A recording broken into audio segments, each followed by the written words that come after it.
मलबा घेरा गया, 4,000 पे खर्चा किया गया, गरीबों को एक सवाल आके बेच दिया। कांग्रेस के कार्यकर्ताओं ने कब्जा नहीं करते तो आज ये रोना नहीं होता। अब सरकार तोड़ने पे शुरू हो गई और जो रह रहे थे वो सड़क पे आ गए।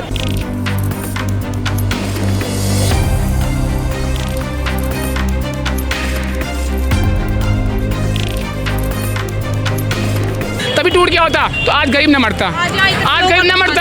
मगर आपने भूमाफिया ने कब्जा किया, गरीबों को बेच दिया। गरीबों को इतना सेंस नहीं है मैडम, इतना सेंस होता तो हमारा देश अमेरिका होता। जो गरीब आदमी 5-5 रुपए 10 रुपए जुटा के अपने रोजी रोटी पालते हैं, उनको लिए तो दिक्कत है ही है। इन लोगों की जिम्मेदारी है कि मकान तोड़ना है, गरीबों को घर से बेघर करना है।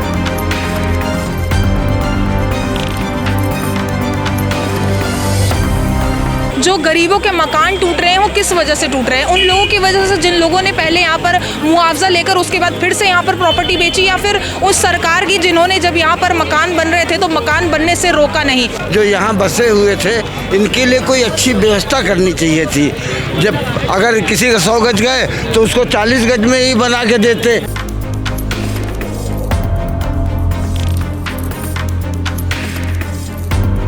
सब अपने अपने घर आराम कर रहे हैं, मजे मार रहे हैं, पार्टी शार्टियाँ हो रही हैं, घर से बेघर ये लोग हो रहे हैं, गरीब बेचारे। सरकार से सुविधा नहीं दे पा रही है, पहले घरों को तोड़ रही है, फिर इनको बेघर से बेघर कर रही है।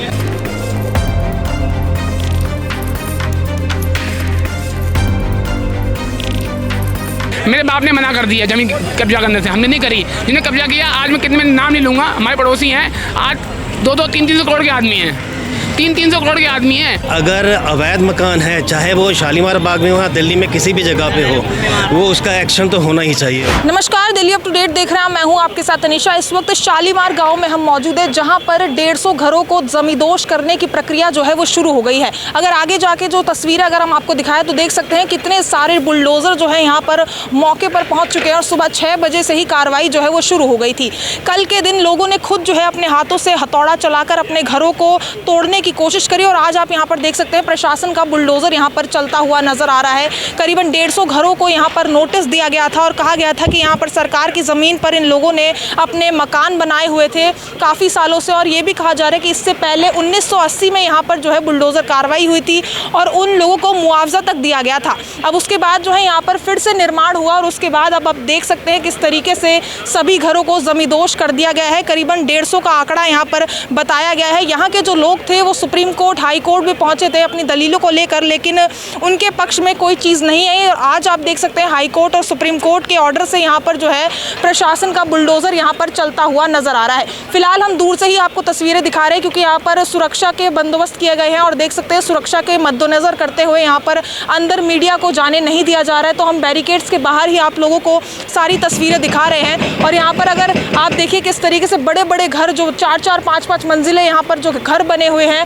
उनको किस तरीके से बुलडोजर द्वारा जमींदोज जो है यहाँ पर किया जा रहा है। कल यहाँ पर आपको बता दूं 5 महीने से यहाँ के लोगों ने प्रोटेस्ट किए, यहाँ पर अनशन पर बैठे और लगातार सरकार से गुहार लगाई कि उनकी बात सुनी जाए, उन लोगों के घरों को बचाया जाए। लेकिन अभी यहाँ पर अगर बात की जाए तो एसडीएम द्वारा भी साफ तौर पर कहा गया है कि जिन लोगों के भी घरों को जमींदोज किया जा रहा है, जो लीगल राइट्स रखते हैं, जिनके पास कोई मालिकाना हक नहीं है, उनको जो है मुआवजा भी 3-3 लाख रुपए का दिया जाएगा। उसके बावजूद जो है यहाँ पर लोगों द्वारा बड़ा प्रदर्शन जो है वो किया गया था।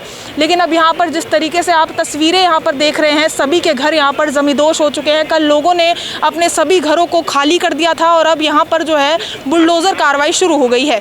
देखिए, कल 12 बजे तक लोगों को कहा गया था कि आप सभी लोग अपने घर खाली कर दीजिए क्योंकि यहाँ पर अब बुलडोजर एक्शन होने वाला है और उसी के मद्देनज़र जो है लोगों ने यहाँ पर घर खाली करे। और अब जो तस्वीरें आपको यहाँ मेरे पीछे नज़र आ रही हैं, यहाँ पर बुलडोजर कार्रवाई हो गई है। आपको अर्धसैनिक बल यहाँ पर नज़र आ रहे होंगे, यहाँ पर पुलिस फोर्स नज़र आ रही होगी, सुरक्षा के भी बंदोबस्त यहाँ पर किए गए हैं ताकि माहौल ख़राब ना हो। और अब यहाँ पर शांतिपूर्वक जो है देख सकते हैं किस तरीके से बुलडोजर कार्रवाई यहाँ पर शुरू हो गई है। और अब इस रोड को चौड़ी किया जाएगा, जैसे कि कहा जा रहा था कि इस 30 फुट की रोड को जो है और चौड़ा करना था और उसी वजह से जो है ये कार्रवाई यहाँ पर की गई है। तो यहाँ पर हालांकि लोग काफ़ी ज़्यादा नाराज़ थे इस कार्रवाई के बाद, लेकिन कहा जा रहा है कि उन लोगों को ध्यान में रखते हुए उन लोगों को मुआवजा भी दिया गया है और 3-3 लाख रुपए जो है इन लोगों को दिए जाएंगे जो इसको डिज़र्व करते हैं। बाकी जो तस्वीरें हम आपको दिखा रहे हैं, यहाँ पर 5 से 6 बुलडोज़र या कह सकते हैं उससे भी ज़्यादा बुलडोज़र यहाँ पर आए हुए हैं और जो बड़े बड़े मकान हैं यहाँ पर, कोई झुग्गी बस्ती नहीं है यहाँ पर। आप देख सकते हैं बड़े बड़े मकान यहाँ पर लोगों द्वारा बनाए गए थे।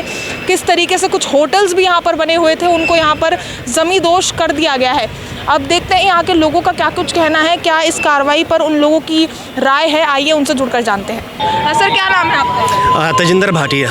यहीं पर घर था या आसपास के रहने वाले? आसपास में यहीं पे रहते हैं, उसमें शालीमार बाग में ही। क्या आपकी क्या राय है, जो एक्शन हुआ है वो सही है या फिर? देखिए, अगर अवैध मकान है, चाहे वो शालीमार बाग में हो या दिल्ली में किसी भी जगह पे हो, वो उसका एक्शन तो होना ही चाहिए उसमें। लेकिन इन लोगों को वैकल्पिक कुछ व्यवस्था करनी चाहिए, उनको मुआवजा वगैरह मिलना चाहिए।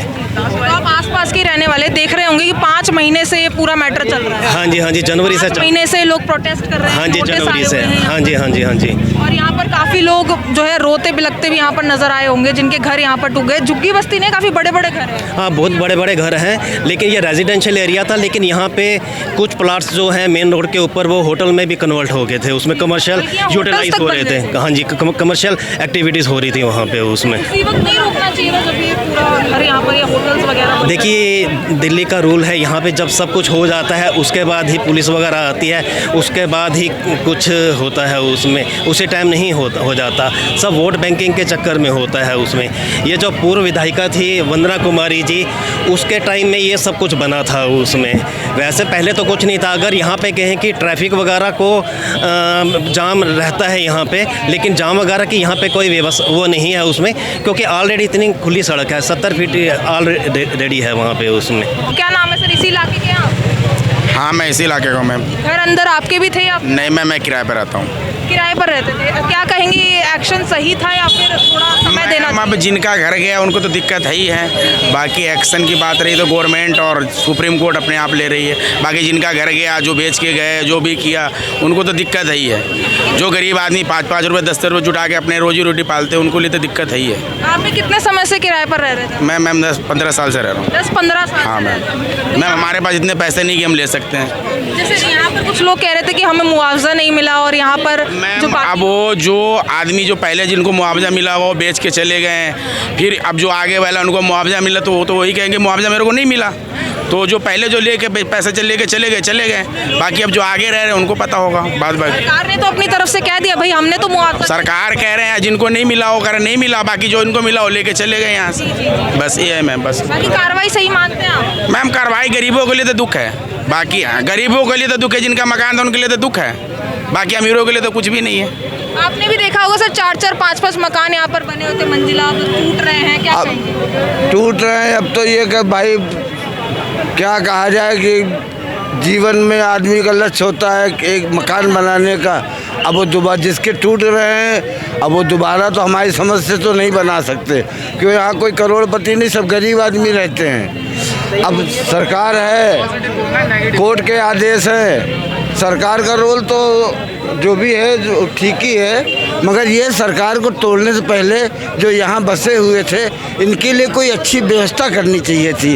जब अगर किसी का 100 गज गए तो उसको 40 गज में ही बना के देते कि चलो भैया 40 गज में आप गुजारा करो, अब वहाँ आपका हक नहीं है। अब सरकार तोड़ने पे शुरू हो गई और जो रह रहे थे वो सड़क पे आ गए। तो सरकार की जिम्मेदारी है कि आप उसकी व्यवस्था करें। कोर्ट तो अपना आदेश कर रहा, कोर्ट सही है अपनी जगह पे, मगर सरकार की भी जिम्मेदारी है भाई। सरकार ने कोई रोल नहीं अदा किया। सरकार की अब कोई जिम्मेदारी नहीं है। 5 महीने से प्रोटेस्ट चल रहा था। इन लोगों की जिम्मेदारी है कि मकान तोड़ना है, गरीबों को घर से बेघर करना है। जैसे कुछ लोग कह रहे हैं पिछली सरकार ने बसाया, अब नई सरकार आई वो तोड़ रही है। बिल्कुल सही बात है ये। सरकार का ही रोल सबसे खराब। पिछली सरकार की गलतियां नहीं कि अगर इलीगल था तो बनने का इलीगल किस वजह से है? ये कोई एविडेंस है इलीगल का? न निकालते ऐसे कोई प्रूफ नहीं दे पाया कोर्ट में, इसलिए निकल गया। ये एक जमाने से रह रहे हैं यहाँ पे लोग, इतने से इतने हो गए, छोटे से बड़े हो गए, दादा परदादा से लोग रह रहे हैं यहाँ पे। उससे पहले भी तो सरकार थी ना, उस टाइम तो इलीगल नहीं था, अभी इलीगल क्यों? 1980 में भी एक्शन हुआ था क्या? तब लोगों को उस टाइम अगर एक्शन हुआ होता तो जो आज हो रहा है पहले हो गया होता, अगर उस टाइम एक्शन होता तो। ये तो खाली बस ये है कि बेचारे को, गरीबों को घर से बेघर करने की इनके वो चल रही है, और कोई बात नहीं है। बस आप क्या देंगे, ऐसा ही एक्शन कर रही है? बस यही है, सरकार से सुविधा नहीं दे पा रही है। पहले घरों को तोड़ रही है, फिर इनको बेघर से बेघर कर रही है लोगों को। पहले सरकार सुविधा देती इन लोगों को, फिर इनके मकानों पे इनको तोड़ा फाड़ी करती। अगर रहने का आश्रय दे देते तो ज्यादा दिक्कत नहीं बिल्कुल बिल्कुल बिल्कुल। अब ये गलत है। सब लोग घर से बेघर हुए। बीजेपी पार्टी का कोई भी यहाँ पे आया इन गरीबों को दिलासा देने के लिए? अभी तक नहीं आया ना। सब अपने अपने घर आराम कर रहे हैं, मजे मार रहे हैं, पार्टी शार्टियाँ हो रही हैं, घर से बेघर ये लोग हो रहे हैं गरीब बेचारे। इनको कोई दिलासा देने आया? कोई नहीं आया। जो ये कह रहे राहत राशि दे रहे 3-3 लाख। कुछ राहत राशि नहीं है, सारी बातें हैं। और अगर ये बोल भी रहे कि फॉर्म दे रहे हैं तो फॉर्म कुछ नहीं है, फॉर्मेलिटी के लिए फॉर्म दे रहे हैं। उसके बाद फॉर्म ऐसे जगह जाके डाल देंगे जहाँ पर कोई उसका निस्तेमाल नहीं होगा। फॉर्म वगैरह भरवाए कुछ नहीं दे रहे, वो भरवा भी रहे तब भी कुछ नहीं मिलेगा। ये फॉर्मेलिटी पूरी कर रहे हैं ताकि कोई ऑब्जेक्शन ना उठाए हमारे ऊपर, इसलिए दे रहे होंगे, वरना दे ही नहीं रहे। उम्मीदें बिल्कुल टूट गई हैं। बिल्कुल टूट गई हैं। अब मेरा तो कहना ये होगा कि अब जो इलेक्शन होंगे, अब जो इलेक्शन होगा वो इलेक्शन बैलेट पेपर से पढ़वाया जाए, मशीन से ना हो। मशीन तो ज्यादा सुरक्षित मानी जाती है। कोई सुरक्षित नहीं है, घोटाला होता है मशीनों में। बैलेट पेपर से इलेक्शन करवाएं, जो जीतेगा देखा जाएगा। तो बैलेट पेपर्स के वक्त घोटाला नहीं होता था? नहीं होगा। अब वो विजय थलेपति बना है ना तमिलनाडु का सीएम, बढ़िया काम कर रहा है, बढ़िया देख रहे हैं हम यहाँ बैठ के उसे। बैलेट पेपर से उसने इलेक्शन करा है, उसने बैलेट पेपर से इलेक्शन करा है ना।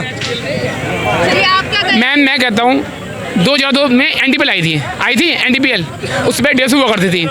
कोई यहाँ 2002 से पहले बिल दिखा दो 150 का, किसी पे है ही नहीं। किसी पे 2002 से पहले का बिल है ही नहीं 150 का। एनडीपीएल के सब पे हैं। सरकार देगी तभी तो होगा भाई, सरकार देगी तभी तो होगा। पीछे मस्जिद पीछे मेरा मकान, मस्जिद के पीछे मेरा मकान है 300 गज का। मेरे बाप ने साफ मना कर दिया, कीनू मिट्टी मत डाल, अभी कांग्रेस है तब झाड़ू नहीं आई थी। ये बीजेपी की आती टूटेगा, रोड चौड़ी होगी, मगर तुक्के से उसकी बुआ आ गई, झाड़ू भी आ गई। 15 साल बीजेपी, कांग्रेस 15 साल झाड़ू। अब बीजेपी आई है तो प्रोजेक्ट पे काम कर रही है। पहले मैं यहाँ फाटक हुआ था, फाटक हम 2-2 घंटे खड़े रहते थे, 2-2 घंटे यहाँ खड़े रहते थे। मेरी, अब मैं बोलूँगा नहीं भीड़ में, मेरी बहन की डेथ हो गई थी यहाँ फाटक के चक्कर में। हम जा रहे रामनौली लेके जा रहे थे, नहीं ले पाए, फाटक के चक्कर में डेथ हो गई कि सुविधाएं नहीं थी। जब अंडरपास बना तो अब हमें सुविधा मिली है। बाकी दुख हमें हैं, टूट रहे हैं। मगर मैडम ये कांग्रेस राज में कब्जा करवाया गया, 60 रुपये का मलबा गिरा गया, 4,000 रुपये खर्चा किया गया, गरीबों को एक सवाल आगे बेच दिया। कांग्रेस के कार्यकर्ताओं ने कब्जा नहीं करते तो आज ये रोना नहीं होता।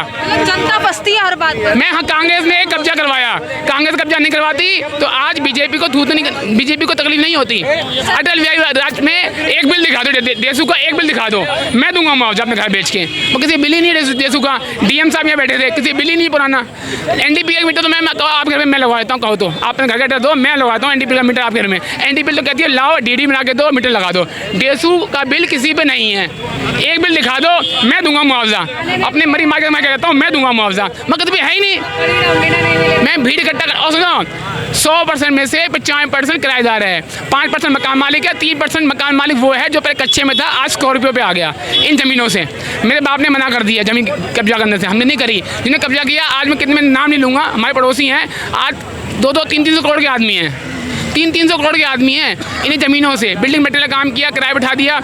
2% लोग मर रहे हैं, वो जो गाजीपुर, आजमगढ़, मऊ, बलिया, बलरामपुर, सुपौल, सहरसा, दरभंगा के आए बेचारे फ्लोर खरीद लिया, बैंक का लोन चल रहा है, वो मर रहा है मैम। वो मर क्यों रहा है?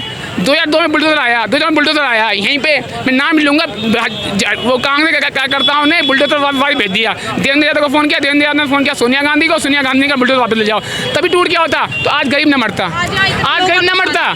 मगर आपने भूमाफिया ने कब्जा किया, गरीबों को बेच दिया। गरीबों को इतना सेंस नहीं है मैडम, इतना सेंस होता तो हमारा देश अमेरिका होता। हम बटते नहीं आपस में, हम लड़ते नहीं, हमें सेंस नहीं, तभी तो मर रहे हैं। मैम ये 2002 में बुलडोजर आया था, मैं अब नाम ले दूंगा, अभी पंगा हो जाएगा। राम मेहर और प्रताप थे, इन्होंने बुलडोजर वापस भेज दिया। देवेंद्र यादव को फ़ोन किया, देवेंद्र यादव ने फ़ोन किया सोनिया गांधी को। सोनिया गांधी की तब चलती थी, कांग्रेस राज था, तभी टूट गया होता तो आज रोना नहीं होता। आज इतनी फोर्स आई है, करोड़ों खरबों की मिलिट्री फोर्स आई हुई है, इनका खर्चा कौन देगा? ये मैं दलदल थी यहाँ, मैंने यहाँ पिल्ले पाले, पिल्ले छोटे छोटे पिल्ले पाले, पिल्ले में डूब जाते, मैं रोता था, मम्मी मुझे मारती थी कान पे, चल घर चल। ये बात है सन 1996 की, 93 की। 98 में अटल बिहारी सरकार गिरी प्याज के चक्कर में, तब तक यहाँ कुछ भी नहीं था। और मैं कहता हूँ बिल मुझे दिखा दो, डेसू का बिल। डेसू पहले एनडीपीएल नहीं थी, डेसू थी, किसी बिल नहीं है, किसी पे भी बिल नहीं है, एक पे भी। हम पे बिल है, हमारा मकान पीछे, हम पे बिल है, डेसू का अभी को अभी दिखा देंगे। बंडल इतना भरा पड़ा है, हमारे पिताजी खत्म हो गए, मगर अलमारी भरी पड़ी है बिलों से।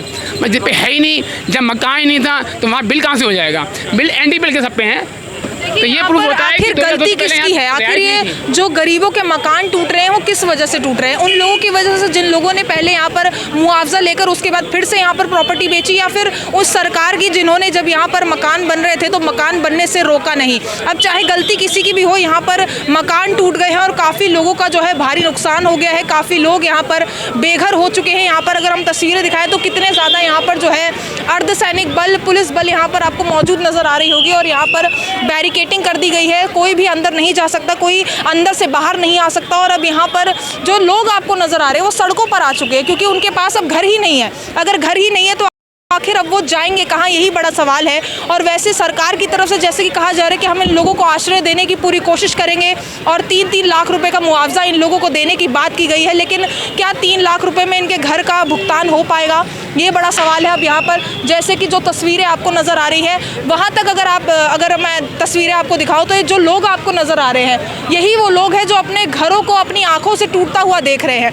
कल भी हमने आपको खबर दिखाई थी जिस तरीके से नोटिस आ चुके थे और उसके बाद लोगों ने जो है मजबूरन खुद ही अपने घरों को तोड़ना शुरू कर दिया था और वहाँ से सामान लेकर वहाँ से जा चुके थे। हालांकि लोगों ने घर खाली कर दिए, लेकिन अभी भी जो है डर बना हुआ है कि जो आगे के घर वहाँ पर रह रहे हैं क्या उन पर नोटिस तो नहीं आएगा, क्या उन लोगों के घरों पर खतरा तो नहीं छाएगा। अब यहाँ पर ये डर बना हुआ है, लेकिन फिलहाल जो है करीबन 150 घरों को तोड़ने के ऑर्डर आ चुके हैं और तोड़ भी दिए गए हैं। सुबह 6 बजे से यहाँ पर कार्रवाई शुरू हो गई थी और कल 12 बजे तक इन लोगों को कह दिया गया था कि आप लोग जो है अपने घर खाली कर दीजिए, सारा सामान लेकर चले जाइए क्योंकि यहाँ पर बुलडोजर की गाज गिरने वाली है। बाकी अब पूरी खबर आप तक पहुँचाइए। इस खबर को लेकर जो कुछ राय है कॉमेंट सेक्शन में ज़रूर साझा करें और ऐसी दिल्ली से जुड़ी तमाम खबरों के लिए बने रहिए दिल्ली अप टू डेट के साथ।